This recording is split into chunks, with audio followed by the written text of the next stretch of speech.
Section 76A. This is punishment for contravention of Section 73 to Section 76 under Companies Act 2013. So we'll see what is the objective of Section 76A.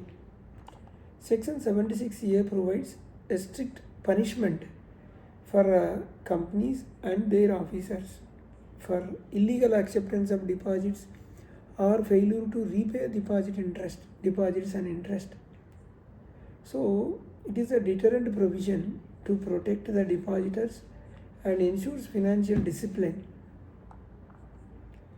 When does this Section 76A get attracted? Section 76A applies when a company accepts or invites deposits in violation of Section 73 to 76. A company allows any person to accept deposits on its behalf unlawfully. A company fails to repay deposits or interest within the prescribed time. A company failed to comply even after extension of the time granted by the NCLT under Section 73. So these are the cases. Section 76A get attracted. So which companies are covered? All the companies governed by the Companies Act 2013 except banking companies, non-banking financial company registered with RBI, and companies specifically exempted by the central government. These companies will not cover under Section 76A. What is the punishment for the company under Section 76A? The company shall repay the deposit or part thereof along with the interest due and be punishable with a fine minimum 1 crore or twice the amount of deposit accepted, whichever is the lower. Maximum it can go up to 10 crore. So this amendment by Companies Amendment Act 2017 and effective from 9th February 2018. So what is the punishment for officers in default? Now we have discussed about the company punishment. Officers in default shall be punishable with imprisonment up to 7 years and fine not less than 25 lakh and up to 2 crores. So the word "and" is very important. So after the 2017 amendment, both imprisonment and fine can be imposed simultaneously. So what was the position before 2017 amendment? Earlier, Class A had only 1 crore rupee as minimum fine. Class B provided 7 years or with fine. The phrase "or" with both existed with created ambiguity. So after amendment, that is clear. Fine linked with the deposit amount. Punishment changed "or" and to now earlier it was "or", now it is "and". So making it very stricter punishment. Provision is very strict, stringent. "Or" with both was omitted to remove confusion.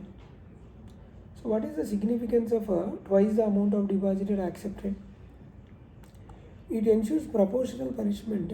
If a company accepts, example 20 lakh, so minimum fine 40 lakh, but capped by 1 crore rule, so whichever is lower.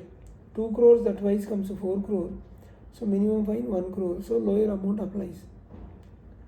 Can Section 447, that is fraud, also be applied? Yes. If it is provided, it is we can say that it is proved that the officer acted knowingly or willfully or with intent to deceive company, shareholders, depositors, creditors or tax authorities, then the action under Section 447 fraud can be initiated, which carries imprisonment up to 10 years and heavy fines, serious criminal consequences. Is mens rea, that is intention, required for punishment under Section 76A? Answer is no. Contravention itself is sufficient. However, intention becomes important only when Section 447 is invoked. Can a compounding be done for offences under Section 76A? Here, generally offences involving imprisonment and large public interests are treated seriously, so compounding is difficult and depend on nature of default, amount involved, whether public deposits are affected, whether fraud is alleged. So based on this, what is meant by officer in default? It includes director, managing director, full-time director, CFO, company secretary, any person responsible for compliances as per section 2 subsection 60 of Companies Act.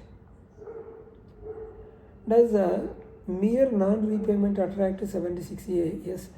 Even if deposits were legally accepted, failure to repay principal or interest within the time attracts 76A.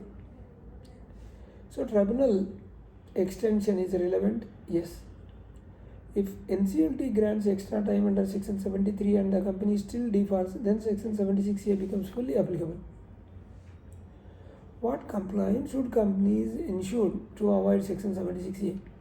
See, proper classification of receipts, not what we can say mislabeling loans as a deposits. Compliance with deposit rules 2014 and filing DPT 3 and creation of DRR, deposit repayment reserve, and timely repayment of deposits and interest, clear board resolutions and disclosures. These are all the precautions. Why is section 76A considered one of the strict penal section? Because it combines with a heavy financial penalty on the company, imprisonment plus fine on officers, and possibility of fraud prosecution under section 447. So non-negotiable depositor protection focus here. This is what about section 76A. So very companies and promoters has to be very cautious while taking money. Section 76A, this is a punishment for contravention of section 73 or section 76 under Companies Act 2013. Thank you.